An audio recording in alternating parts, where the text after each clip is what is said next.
இலங்கை சிறையில் உள்ள மீனவர்களையும் கைப்பற்றப்பட்ட படகுகளையும் விடுவிக்க வலியுறுத்தி ராமேஸ்வரம் விசைப்படகு மீனவர்கள் தங்கச்சி மடத்தில் 2வது நாளாக தொடர் காத்திருப்பு போராட்டத்தில் ஈடுபட்டனர். இலங்கை சிறைகளில் உள்ள மீனவர்களையும் படகுகளையும் நிபந்தனையின்றி விடுவிக்க வேண்டும் என வலியுறுத்தி ராமேஸ்வரம் மீனவர்கள் பிப்ரவரி 24 முதல் தொடர் வேலைநிறுத்த போராட்டத்தில் ஈடுபட்டு வருகின்றனர். இந்த நிலையில் பிப்ரவரி 28ஆம் தேதி உண்ணாவிரத போராட்டத்தில் ஈடுபட்ட ராமேஸ்வரம் மீனவர்கள் 2வது நாளாக தங்கச்சி மடத்தில் தொடர் காத்திருப்பு போராட்டத்தில் ஈடுபட்டனர். மீனவர்களின் பிரச்சனைகளுக்கு உரிய நடவடிக்கை எடுப்பதை விடுத்து விடியா திமுக அரசும் மைனாரிட்டி பாஜக அரசும் விளம்பர மோகத்தில் திளைப்பதாக மீனவர்கள் குற்றம் சாட்டுகின்றனர். ராமேஸ்வரம் மீனவர்கள் அனைவரும் ஒன்று கூடி தங்கச்சி மடத்தில் மாபெரும் உண்ணாவிரத போராட்டம் நடக்கும். அது நைட்டும் பகலும் தொடர்ந்துச்சு அந்த போராட்டம். அந்த போராட்டத்தின் வாயிலாக நாங்கள் மத்திய மாநில அரசுக்கு எங்களுடைய படகுகளையும் மீனவர்களையும் விடுவிக்கணும். தண்டனை கைதிகள் ஓராண்டு 6 மாசம் 2 வருட தண்டனை கைதிகளை மீட்டுக் கொடுக்கணும் அப்படின்னு சொல்லி கோரிக்கை வச்சோம்.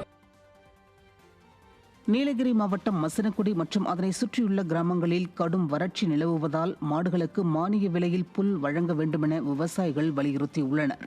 மசனக்குடி மற்றும் அதனை சுற்றியுள்ள 15 கிராம மக்களின் முக்கிய வாழ்வாதாரமாக கால்நடை வளர்ப்பு இருந்து வரும் நிலையில் இந்த பகுதியில் மட்டும் சுமார் 5000த்திற்கும் மேற்பட்ட நாட்டு மாடுகள் மற்றும் எருமைகள் வளர்க்கப்பட்டு வருகின்றன. இங்குள்ள முதுமலை வனப்பகுதிதான் இந்த மாடுகளுக்கான மேய்ச்சல் நிலமாக இருந்து வருகிறது. இந்த நிலையில் வறட்சி காரணமாக வனப்பகுதி காய்ந்து கிடப்பதால் தகுந்த மேய்ச்சல் இல்லாமல் கால்நடைகள் கவலைக்கிடமாக இருப்பதாக விவசாயிகள் வேதனை தெரிவித்தனர். எனவே மாவட்ட நிர்வாகம் உடனடியாக மானிய விலையில் புல்லும் மாட்டுப் புண்ணாக்கும் வழங்க வேண்டுமென விவசாயிகள் வலியுறுத்தியுள்ளனர். மசனூடி நாட்டு மாடு இனம் வளர்த்திட்டு இருக்கோம். நாங்கள்லாம் இங்கே மசனூடி தமிழகத்திலே அதிகம் பால் உற்பத்தியில் மசனூடி கிராமம் ஒன்று. ஆனால் இப்போ அந்த பால் உற்பத்தி அழிஞ்சு போகிற அபாயத்தில் இருக்குது. ஏன்னு சொன்னால் அந்த காட்டுக்குள்ளே நாங்கள் வனத்தை ஒட்டி வனத்தை நம்பி தான் வாழ்ந்துட்டுருக்கோம். வனத்துக்குள்ளே மாடு மேய்ச்சல் கொடுப்போது மாடு வனத்துக்குள்ளே ஒரு காட்டு செடி தீனி இல்லை, மேய்ச்சல் தீனி. இந்த வருஷம் வறட்சி கொஞ்சம் முன்னாடியே வந்துருச்சு. என்னக்கா அதுக்கு வறட்சி எங்களுக்கு அது மாடு நாட்டு மாடை காப்பாற்றணும்னா ஆவினில் மானியம் வகையில் புண்ணாக்கும் புல்லும் சப்ளை பண்ணி கொடுக்கணும். அது இவங்க கொடுக்கல 8 மாதம் நாங்கள் எழுதி போடுறது கொடுக்க கிடையாது. அதெல்லாம் கொடுத்து அந்த நாட்டு மாடத்தை கொஞ்சம் காப்பாற்றலாம். விவசாயம் கொஞ்சம் நல்லா இருப்பாங்க. தமிழக அரசு கொஞ்சம் முன் வந்தால் நல்லா இருக்கும்னு நினைக்கிறேங்க.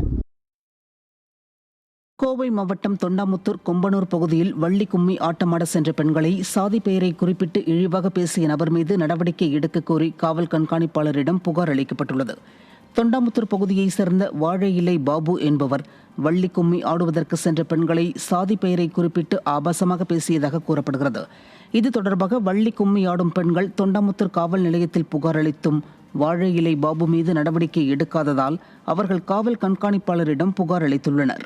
திராவிட மாடல் ஸ்டாலின் ஆட்சியில் தங்களுக்கு எந்த வகையிலும் பாதுகாப்பில்லாத சூழல் நிலவுவதாக பெண்கள் வேதனை தெரிவிக்கின்றனர். வள்ளிக்கும்மி அதற்கு போயிருந்தோம் ஒரு கலை நிகழ்ச்சிக்கு வேண்டி. அப்போ போகும்போது பார்த்தீங்கன்னா வாழையில பாபுன்னு சொல்லுவாங்க. பெண்களை ரொம்ப தரக்குறைவாக பேசுகிறாரு. இன்ன வார்த்தைன்ட்டு இல்லை. ஏன்னா கலைஞர்கள் வெளியே வர்றக்கே பயப்படுறாங்க. நாங்கள் அதையும் மீறி 100 கலைஞர்களை வெளியே கொண்டு வந்து ஒரு கலை நிகழ்ச்சி பார்த்திங்கன்னா காசு யாருக்கிட்டையும் வாங்கலை. நாங்கள் ஒரு சேவை, இந்த நம்ம பாரம்பரிய கலையெல்லாம் அழிஞ்சிட்டு வருது, அதை மீட்டெடுக்கிற வகையில் நாங்கள் கலையை கற்றுக் கொடுத்து ஒரு கலை நிகழ்ச்சி பண்ணுறோம். அவங்க அதை ரொம்ப இழிவாக மட்டம் தட்டி ரொம்ப கொச்சையாக பேசுகிறாரு. நாங்கள் தொண்டாமுத்தூர் போலீஸ் ஸ்டேஷனில் கம்ப்ளைண்ட் கொடுத்தோங்க. எங்களுக்கு எந்த நடவடிக்கையும் எடுக்காதனால இப்போ டிஎஸ்பி ஆஃபீஸ்க்கு கம்ப்ளைண்ட் பண்ண வந்திருக்கோம். எஸ்பி ஆஃபீஸ் வந்திருக்கோம்.